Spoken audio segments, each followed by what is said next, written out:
पवार जी का। मंच पर उपस्थित आप सभी विद्वजन, गणमान्य और विशिष्ट अतिथियों का हार्दिक वंदन और सादर अभिनंदन।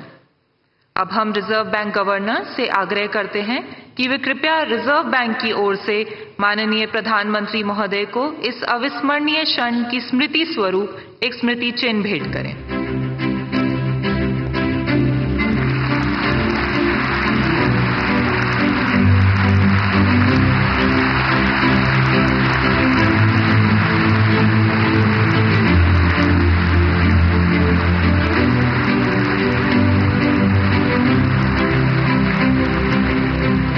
धन्यवाद माननीय।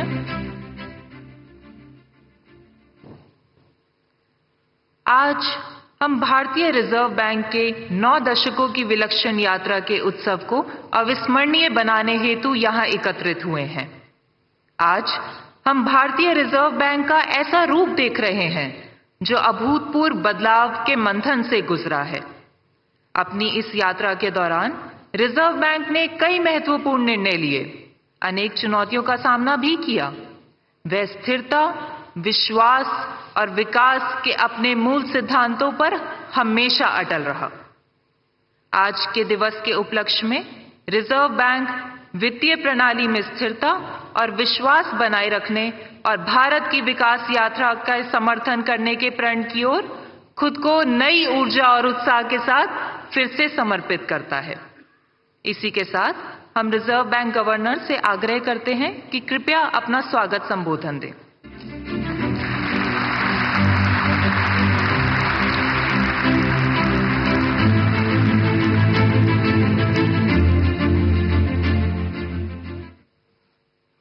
Honorable Prime Minister, Honorable Governor of Maharashtra, Honorable Chief Minister Maharashtra, Honorable Finance Minister, Honorable Union Ministers of State for Finance, Honorable Deputy Chief Ministers of Maharashtra, distinguished invitees, media representatives, and my colleagues from the Reserve Bank, both past and present.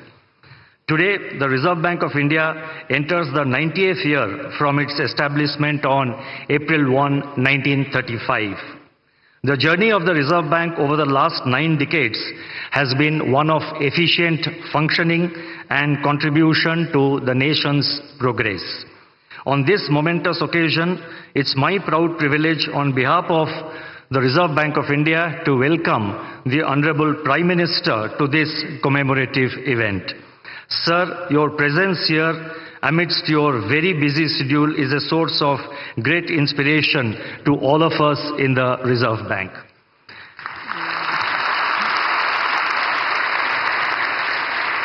I also welcome the other dignitaries, the Governor Maharashtra, the Chief Minister Maharashtra, the Honorable Finance Minister, and other dignitaries on the dais to this event.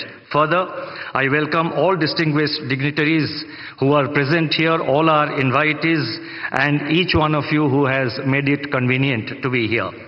The Reserve Bank's evolution as an institution has been closely intertwined with the development of the Indian economy. From being a central bank primarily concerned with allocation of scarce resources during the planning period, the Reserve Bank has transitioned into being an enabler for the market economy. We are a full-service central bank with our functions spanning multiple dimensions. It has been our endeavor to promote the financial sector, promote a financial sector that is robust, resilient, and future-ready. The path-breaking structural reforms such as the enactment of the Insolvency and Bankruptcy Code and the adoption of flexible inflation targeting in the recent years have helped us to deal with the challenges in the banking system and the task of maintaining price stability more effectively.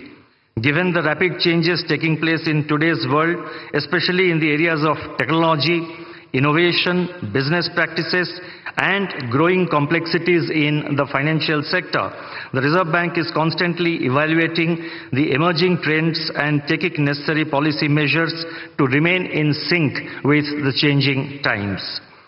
Our effort is to anticipate situations and take proactive measures.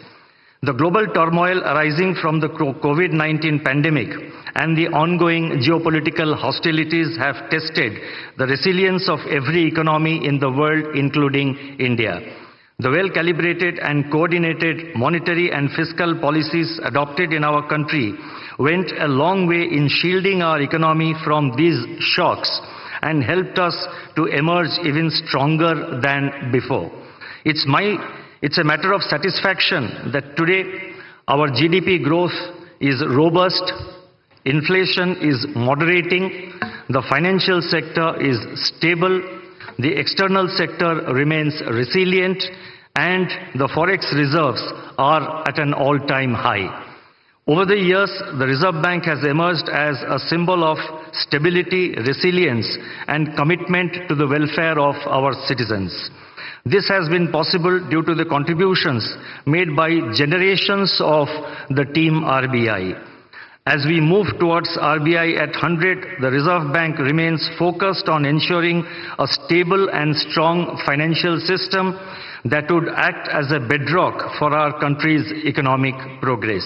With these words, let me once again welcome the Honorable Prime Minister and the other dignitaries present in the dais and each one of you who is present here in the audience to this commemorative event of 90 years of the Reserve Bank. Thank you. Namaskar.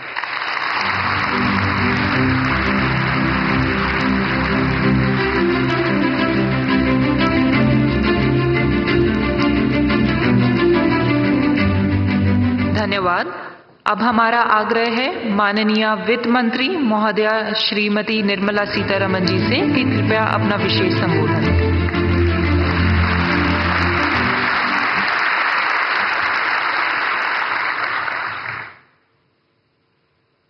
Respected Prime Minister,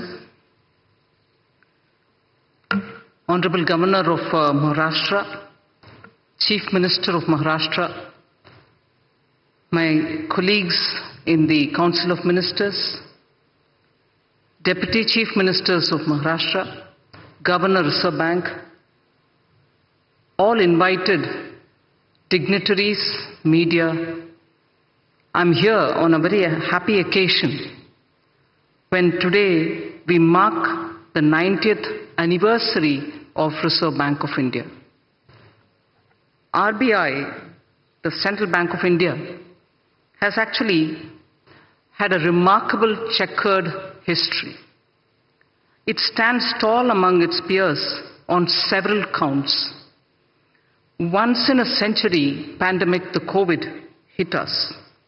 The RBI adopted and in fact deployed conventional and unconventional range of instruments to provide liquidity and to promote growth and to ensure financial stability. The two examples that I can cite and which can stand before as a classic example are the moratorium on loan repayments and also the liquidity infusion which happened during that time. Later came the Russia-Ukraine war. RBI's measures primarily aimed at two things. One, to address the inflation and the forex market's volatility.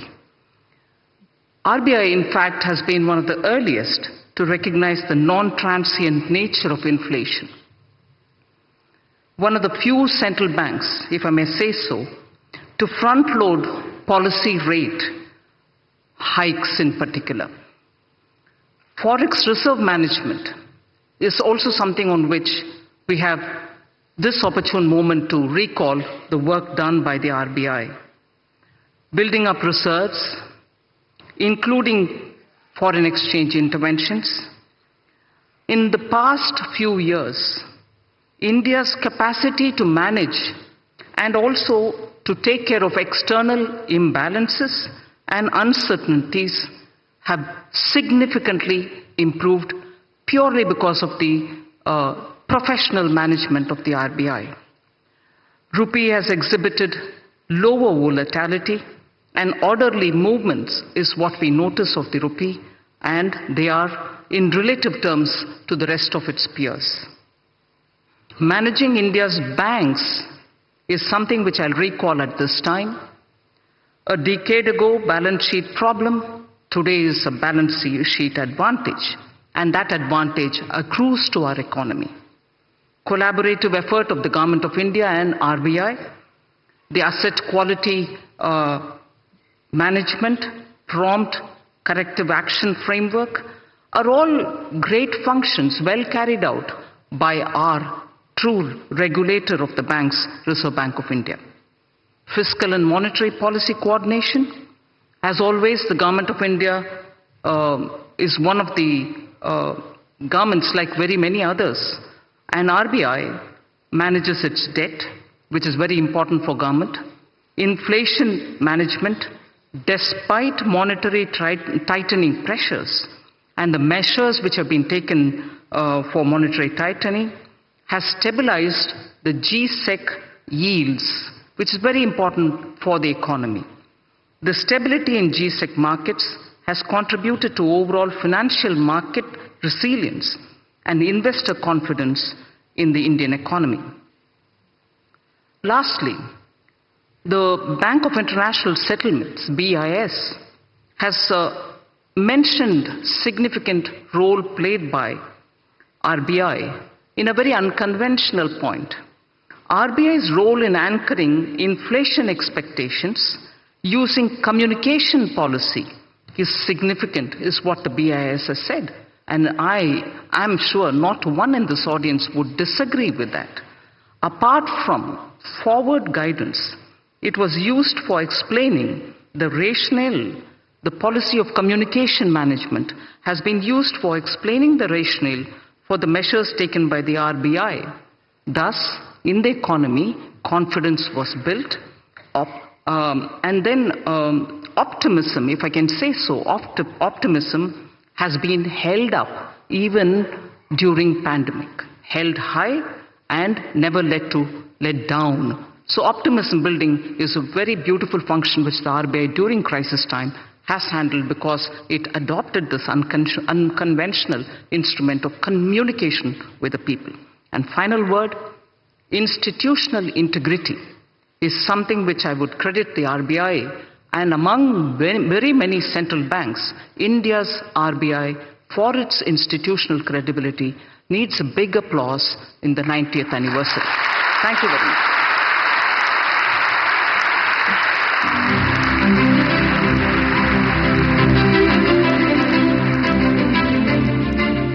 धन्यवाद माननीय, आपके मार्गदर्शन के लिए। Reserve bank की इस अभूतपूर्व यात्रा को समर्पित एक स्मारक सिक्का जारी करने के लिए रिजर्व बैंक गवर्नर से अनुरोध है कि माननीय प्रधानमंत्री जी के कर कमलों द्वारा जारी होने वाले सिक्के को प्रस्तुत करें।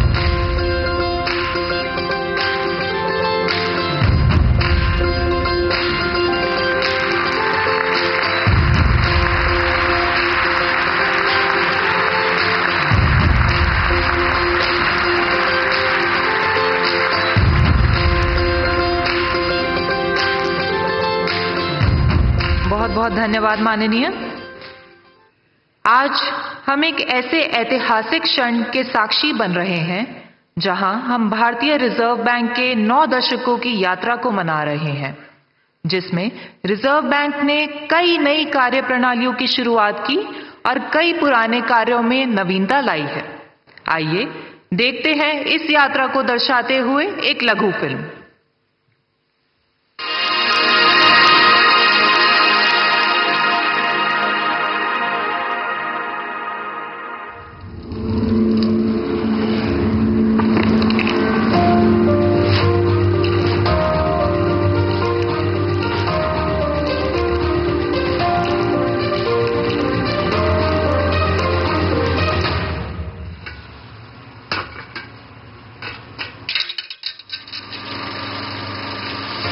The Reserve Bank of India came into existence on 1st of April 1935 as a joint stock company. It was nationalized in 1949.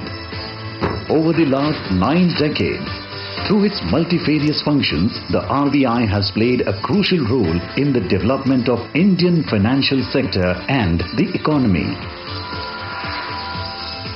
As the currency issuer of the country, the RBI has ensured supply of good quality banknotes. It has achieved near self-sufficiency in printing and sourcing of security features of banknotes by setting up of currency printing presses, paper manufacturing units and in-house ink factory. Being the banker and debt manager to the central and state governments, the Reserve Bank has managed their market borrowing programs and facilitated development of the government securities market. Introduction of new instruments, strengthening market infrastructure and expanding the participant base, including retail investors, have ensured deepening of financial markets.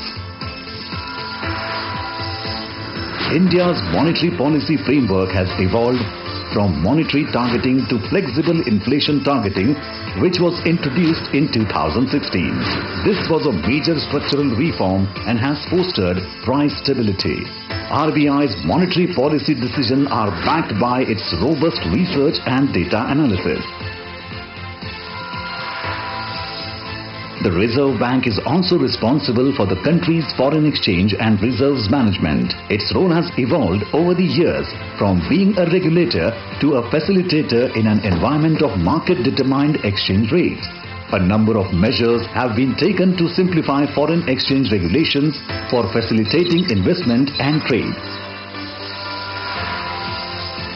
As the regulator and supervisor of a large part of the financial sector, the RBI has played a crucial role in promoting a sound and efficient financial system in the country.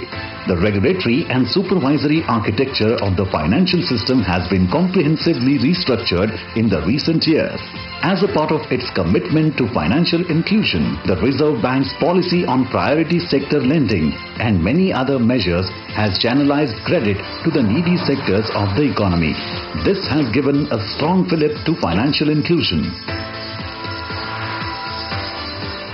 To strengthen customer protection and grievance redress mechanisms, the scope of Banking Ombudsman Scheme has been gradually widened. The Reserve Bank Integrated Ombudsman Scheme embodies the One Nation, One Ombudsman approach. India now has state-of-the-art payment systems that are affordable, accessible, convenient, safe and secure.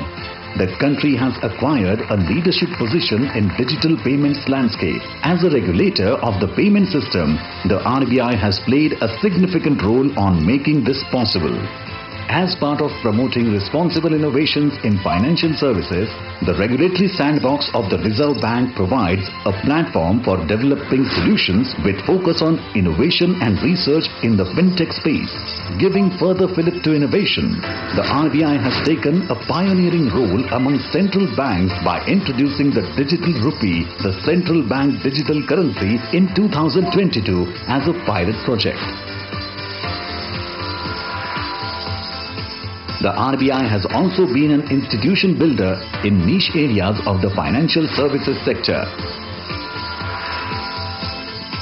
In its 90 years journey, the Reserve Bank has navigated through turbulent times with commitment and determination. This was prominently visible during the COVID-19 pandemic and the war in Ukraine.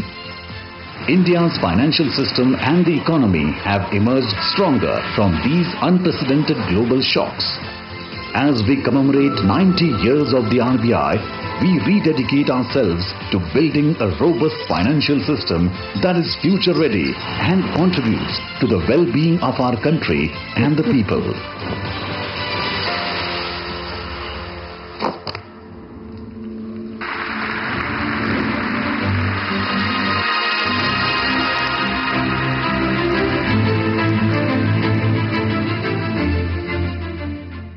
अब हम माननीय प्रधानमंत्री जी से निवेदन करते हैं कि कृपया इस सम्मेलन को संबोधित करें, हमें प्रेरणा दें, हमारा मार्गदर्शन करें।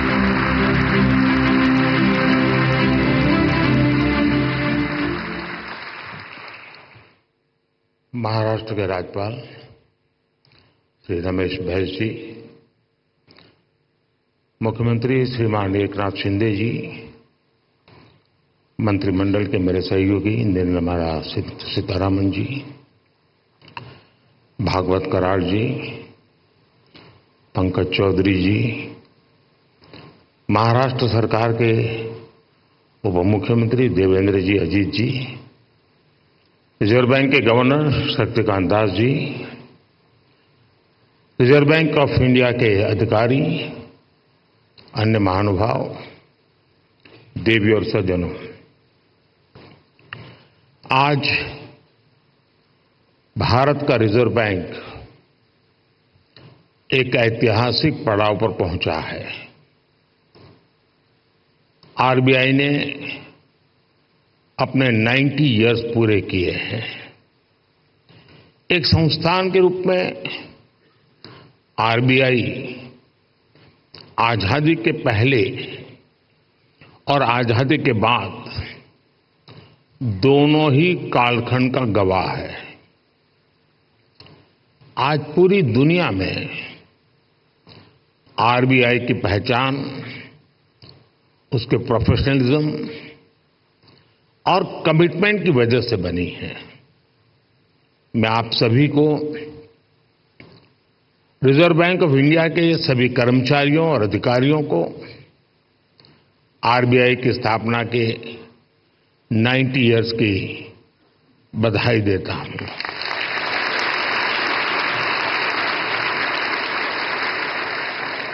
और इस समय जो लोग आरबीआई से जुड़े हैं, उन्हें मैं बहुत सौभाग्यशाली मानता हूं। आज आप जो नीतियां बनाएंगे, जो काम करेंगे, उनसे आरबीआई के अगले दशक की दिशा तय होगी। ये दशक इस संस्थान को उसके शताब्दी वर्ष तक ले जाने वाला दशक है। और ये दशक विकसित भारत की संकल्प यात्रा के लिए भी उतना ही अहम है। और इसके लिए जैसा आप लोगों का मंत्र है, आरबीआई को तेज ग्रोथ को सर्वोच्च प्राथमिकता देते हुए ट्रस्ट और स्टेबिलिटी पर भी उतना ही फोकस करना है। मैं आरबीआई को उसके लक्ष्यों और संकल्पों के लिए भी शुभकामनाएं देता हूं। साथियों, आप सभी अपनी फील्ड के एक्सपर्ट्स हैं। आप जानते हैं कि देश की अर्थव्यवस्था, हमारी जीडीपी काफी हद तक मॉनेटरी और फिस्कल पॉलिसीज के कोऑर्डिनेशन पर निर्भर करती है। मुझे याद है जब 2014 में रिजर्व बैंक के 80वें वर्ष के कार्यक्रम में आया था, तब हालात एकदम अलग थे। भारत का पूरा बैंकिंग सेक्टर समस्याओं और चुनौतियों से जूझ रहा था। एनपीए को लेकर, भारत के बैंकिंग सिस्टम की स्टेबिलिटी और उसके भविष्य को लेकर हर कोई आशंका से भरा हुआ था। हालात इतनी खराब थी कि पब्लिक सेक्टर बैंक्स देश की आर्थिक प्रगति को जरूरी गति नहीं दे पा रहे थे। हम सभी ने वहां से शुरुआत की और आज देखिए, आज भारत के बैंकिंग सिस्टम को दुनिया में एक स्ट्रांग और सस्टेनेबल सिस्टम माना जा रहा है।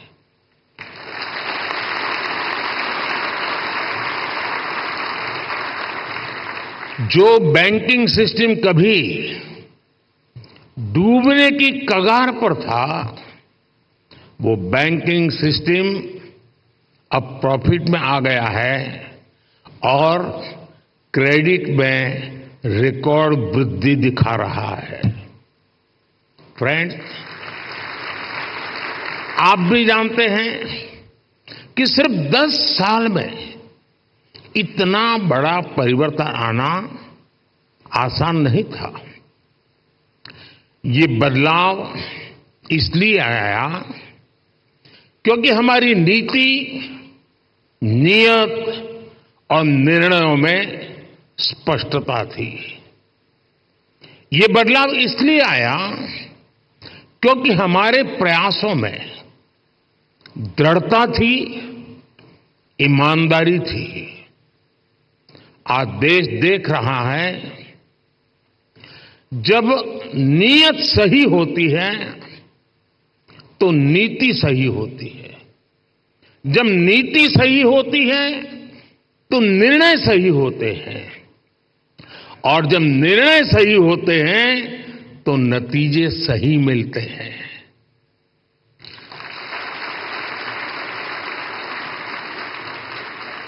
इन शॉर्ट, मैं यही कहना चाहता हूं, नीयत सही तो नतीजे सही।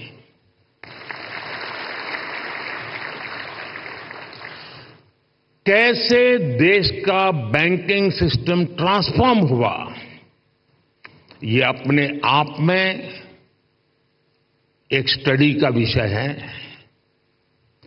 हमने कोई भी सिरा ऐसा नहीं था जिसे ऐसे ही छोड़ दिया हो। हमारी सरकार ने रिकॉग्निशन, रिजोल्यूशन और रिकैपिटलाइजेशन की रणनीति पर काम किया। पब्लिक सेक्टर बैंक के हालात सुधारने के लिए सरकार ने करीब 3.5 लाख करोड़ का कैपिटल इन्फ्यूजन किया और साथ ही गवर्नेंस संबंधी कई रिफॉर्म्स भी किए। अकेले इंसॉल्वेंसी एंड बैंक्रप्सी कोड की नई व्यवस्था से ही करीब 3.25 लाख करोड़ के लोन्स रिजॉल्व हुए। और एक आंकड़ा देशवासियों को जरूर जानना जरूरी है। 27,000 से ज्यादा ऐसी एप्लीकेशंस जिसमें 9 लाख करोड़ रुपए से ज्यादा का अंडरलाइन डिफॉल्ट था, वो आईबीसी में एडमिशन से पहले ही रिजॉल्व हो गई। ये दिखाता है कि इस नई व्यवस्था का सामर्थ्य कितना ज्यादा है।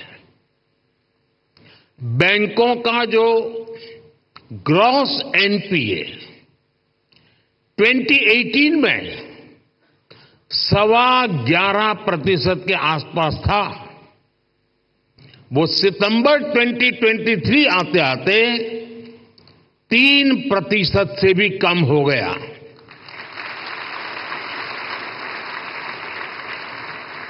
आज ट्विन बैलेंस शीट की समस्या अतीत का हिस्सा हो चुकी है। आज बैंक की क्रेडिट ग्रोथ 15% तक हो गई है और मैं इन सभी उपलब्धियों में आरबीआई की सहभागीदारी और प्रयासों की भी बहुत बड़ी भूमिका रही है और वो बधाई के पात्र हैं। साथियों, आरबीआई जैसे संस्थान के बारे में चर्चा अक्सर फाइनेंशियल डेफिनेशन और कठिन टर्मिनोलॉजीज तक ही सीमित रह जाती है। आपका कार्य जितना जटिल है, उसमें यह स्वाभाविक भी है।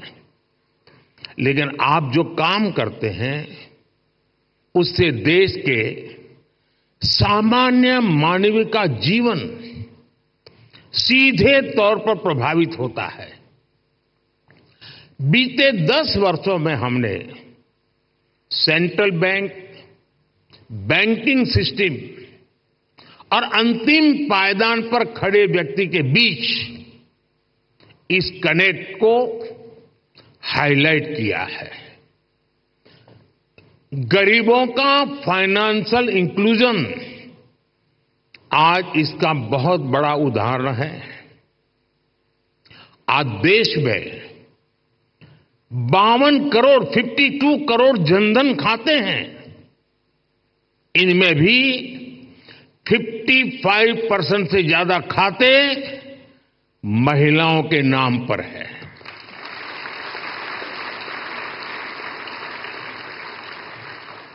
इसी फाइनेंशियल इंक्लूजन का प्रभाव आप एग्रीकल्चर और फिशरीज जैसे सेक्टर्स में भी देख सकते हैं। आज 7 करोड़ से ज्यादा फार्मर्स, फिशरमैन और पशुपालक के पास किसान क्रेडिट कार्ड हैं। इससे हमारी रूरल इकोनॉमी को एक बहुत बड़ा पुश मिला है। कोऑपरेटिव सेक्टर को भी पिछले 10 वर्षों में बड़ा बूस्ट मिला है। सहकारिता में कोऑपरेटिव बैंक की एक बहुत बड़ी भूमिका होती है और ये रिजर्व बैंक के रेगुलेशन और सुपरविजन का एक महत्वपूर्ण क्षेत्र भी है। यूपीआई आज एक ग्लोबली रिकॉग्नाइज्ड प्लेटफॉर्म बन चुका है। इस पर हर महीने 1200 करोड़ से ज्यादा ट्रांजैक्शन हो रहे हैं। अभी आप लोग सेंट्रल बैंक डिजिटल करेंसी पर भी काम कर रहे हैं। यानी पिछले 10 वर्षों में हुए ट्रांसफॉर्मेशन की एक तस्वीर ये भी है।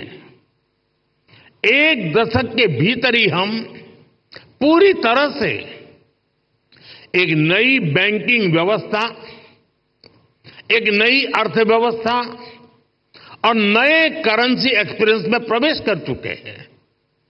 और जैसा मैंने पहले कहा है, पिछले 10 साल में जो हुआ वो तो सिर्फ ट्रेलर है।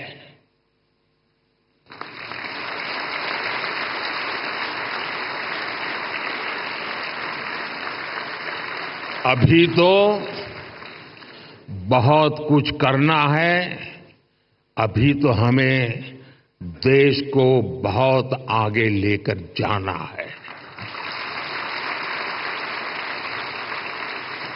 साथियों, बहुत जरूरी है कि हमारे पास अगले 10 साल के लक्ष्य बिल्कुल स्पष्ट हो।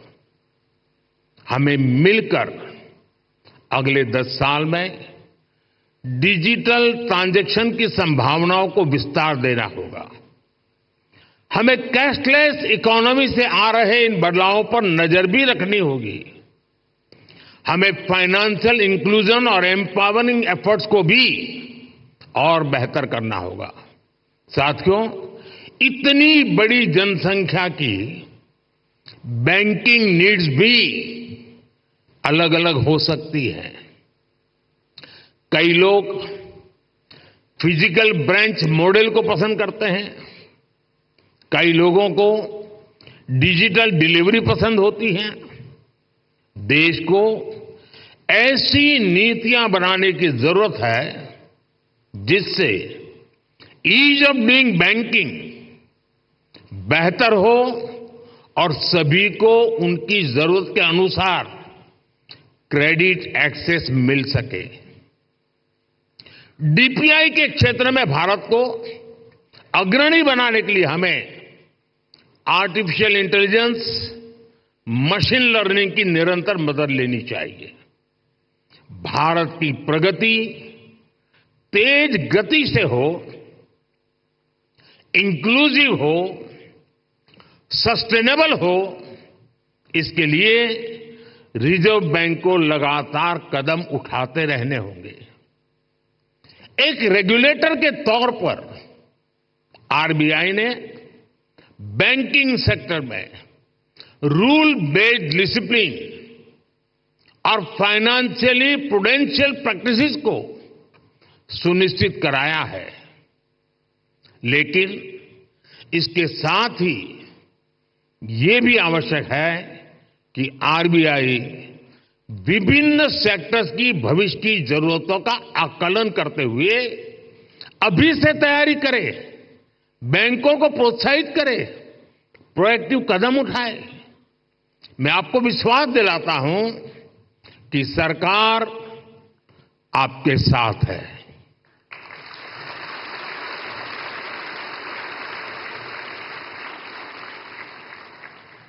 आपको याद होगा 10 साल पहले डबल डिजिट की महंगाई से निपटने का रिफ्लेक्शन तब की फाइनेंशियल पॉलिसीज में नहीं दिखता था। इससे निपटने के लिए हमारी सरकार ने रिजर्व बैंक ऑफ इंडिया को इन्फ्लेशन टारगेटिंग का अधिकार दिया। मॉनेटरी पॉलिसी कमेटी ने इस मैंडेट पर बहुत अच्छे ढंग से काम भी किया। साथ ही साथ सरकार ने एक्टिव प्राइस मॉनिटरिंग और फिस्कल कंसोलिडेशन इसके भी कदम उठाए। इसलिए कोरोना संकट हो, अलग अलग देशों में युद्ध की स्थिति हो, तनाव हो, भारत में इन्फ्लेशन मॉडरेट लेवल पर ही रही। साथियों, जिस देश की प्रायोरिटी स्पष्ट हो उसे प्रोग्रेस करने से कोई नहीं रोक सकता।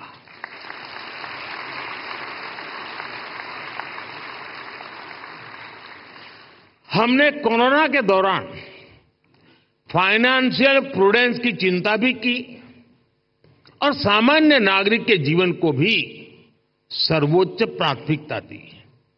यही वजह है कि भारत का गरीब, भारत का मिडिल क्लास उस आपदा से उबरकर अब अर्थव्यवस्था को गति दे रहा है। दुनिया के बड़े बड़े देश जहां अभी तक उस झटके से उबरने की कोशिश कर रहे हैं, वहीं इंडियन इकोनॉमी नए रिकॉर्ड बना रही है।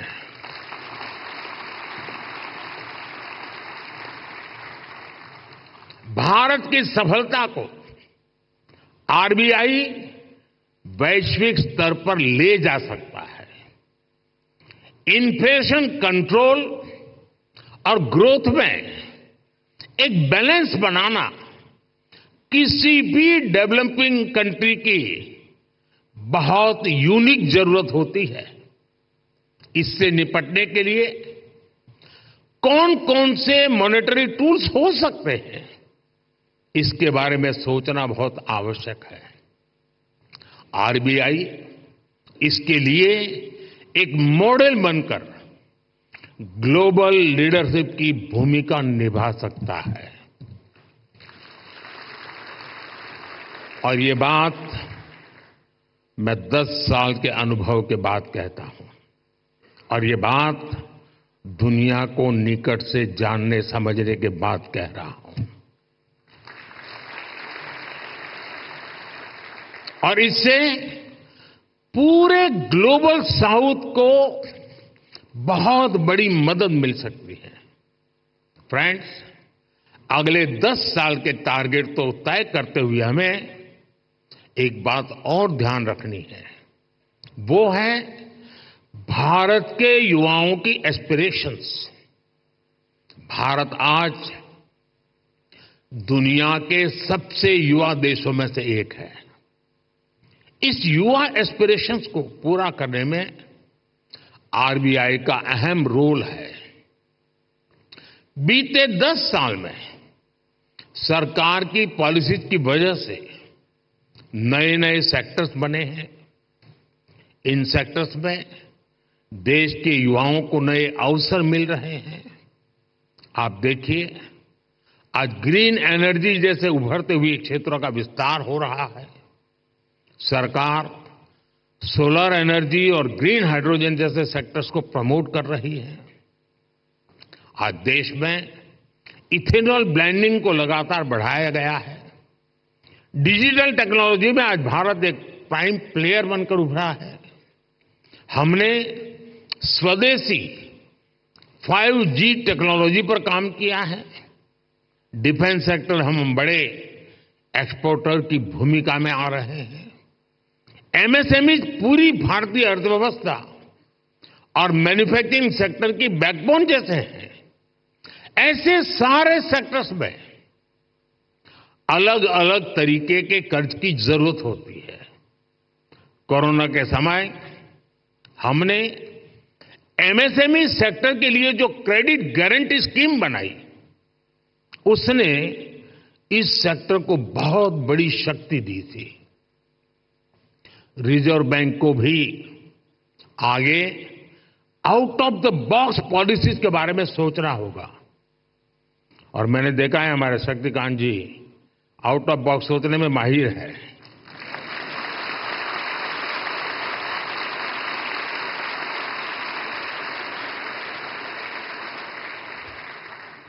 और मुझे खुशी है कि सबसे ज्यादा तालियां इस बात पर पड़ी।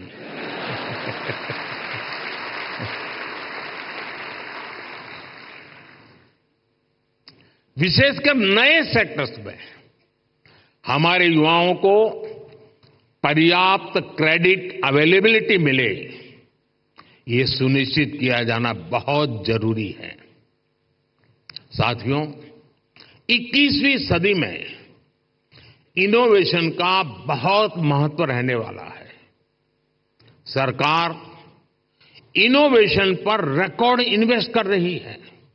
आपने देखा है, अभी अभी हमने जो इंटरिम बजट दिया, उसमें इनोवेशन के लिए 1 लाख करोड़ रुपए का रिसर्च फंड भी बनाया है। कटिंग एज टेक्नोलॉजी पर जो प्रपोजल आएंगे, जो लोग इस क्षेत्र में काम करना चाहते हैं, हम उनके लिए कैसे प्रिपेयर हो, ये सोचना बहुत आवश्यक है। और आरबीआई को अभी से सोचना चाहिए कि वो कैसे उनकी मदद करेगा। हमें ऐसे लोग पहचानने होंगे, हमें ऐसी टीम्स बनानी होगी जो परंपरागत कारोबार हैं, जो आने वाले विषय हैं, हमें उन्हें लेकर एक्सपर्टीज डेवलप करनी चाहिए। इसी तरह स्पेस सेक्टर ओपन हो रहा है। इसमें नए नए स्टार्टअप्स आ रहे हैं, तो उनको क्रेडिट के लिए किस तरह का सपोर्ट चाहिए, ये हमें देखना होगा। इसी तरह भारत में एक सबसे बड़ा क्षेत्र नया पूरी ताकत के साथ आ रहा है, वो है टूरिज्म सेक्टर। टूरिज्म सेक्टर भी बढ़ रहा है और पूरी दुनिया भारत आना चाहती है, भारत देखना चाहती है, भारत समझना चाहती है।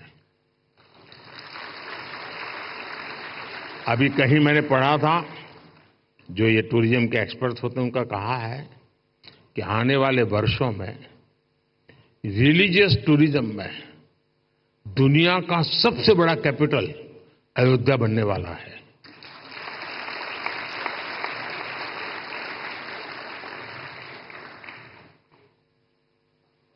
हमें देखना होगा कि इस सेक्टर को फाइनेंशियल सपोर्ट करने के लिए हमारी क्या तैयारी है। जो देश में नए नए सेक्टर्स बन रहे हैं, हमें उनमें अभी से एक्सपर्टीज डेवलप करनी चाहिए और उनको हम कैसे सपोर्ट करेंगे, इस पर भी पहले से मंथन होना चाहिए। अभी 100 दिन मैं चुनाव में बिजी हूं,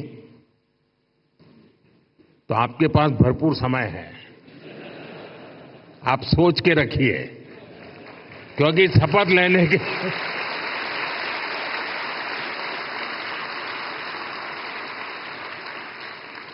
क्योंकि शपथ लेने के दूसरे दिन ही धमाधम काम आने वाला है।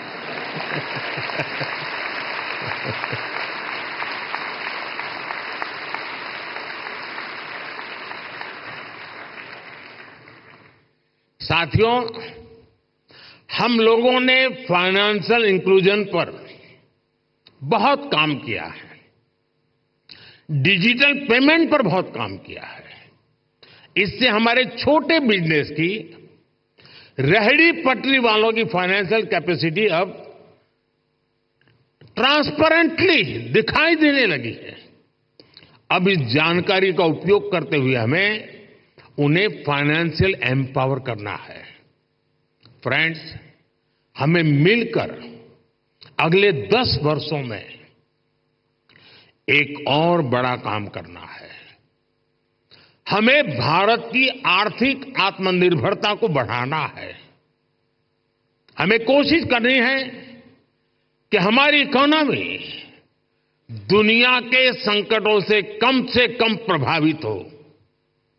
आज भारत ग्लोबल जीडीपी ग्रोथ में 15% के साथ ग्लोबल ग्रोथ का इंजन बन रहा है। इन स्थितियों में ये प्रयास होना चाहिए कि हमारा रुपया पूरी दुनिया में ज्यादा एक्सेसिबल भी हो, एक्सेप्टेबल भी हो। एक और ट्रेंड जो बीते कुछ वर्षों में पूरी दुनिया में देखने को मिला है, वो है बहुत ज्यादा आर्थिक विस्तार और बढ़ता हुआ कर्ज। कई देशों का प्राइवेट सेक्टर डेट तो उनकी जीडीपी के 2 गुने तक पहुंच गया है। कई देशों का डेट लेवल उस देश के साथ साथ पूरी दुनिया की अर्थव्यवस्था को प्रभावित करता है। रिजर्व बैंक को इस पर भी एक स्टडी करनी चाहिए। भारत की ग्रोथ के जितने प्रॉस्पेक्ट्स और पोटेंशियल है, उसको ध्यान में रखते हुए क्रेडिट की कितनी उपलब्धता होनी चाहिए और उसको कैसे सस्टेनेबल तरीके से मैनेज किया जाना चाहिए, इसे आधुनिक परिप्रेक्ष्य में तय किया जाना बहुत आवश्यक है। साथियों, देश के लिए जरूरी प्रोजेक्ट्स को फंडिंग देने के लिए हमारी बैंकिंग इंडस्ट्री को उसके आगे बढ़ना भी उतना ही जरूरी होगा। और इस आवश्यकता के बीच आज कई मोर्चों पर चुनौतियां भी हैं। एआई और ब्लॉकचेन जैसी नई तकनीकों ने बैंकिंग के तरीकों बदला है, पूरा तरीका बदल गया। बढ़ती डिजिटल बैंकिंग की व्यवस्था में साइबर सिक्योरिटी की भूमिका बहुत अहम हो गई है। फिनटेक में होने वाले नए इनोवेशंस बैंकिंग के नए तरीके बनाने जा रहे हैं। ऐसी परिस्थितियों में देश के बैंकिंग सेक्टर में, उसके स्ट्रक्चर में क्या बदलाव जरूरी है, इस पर हमें सोचना होगा। इसमें हमें नए financing, operating and business models की आवश्यकता हो सकती है। ग्लोबल चैंपियंस की क्रेडिट जरूरतों से लेकर रेहड़ी पटरी वालों तक की जरूरत को, कटिंग एज सेक्टर से लेकर ट्रेडिशनल सेक्टर्स तक की जरूरतों को हम पूरा कर सकें, ये विकसित भारत के लिए बहुत जरूरी है। विकसित भारत के बैंकिंग विजन के इस पूरे अध्ययन के लिए रिजर्व बैंक बहुत उपयुक्त संस्था है। आपके ये प्रयास 2047 के विकसित भारत के निर्माण के लिए बहुत अहम होंगे। एक बार फिर आप सबको मेरी बहुत बहुत शुभकामनाएं। धन्यवाद।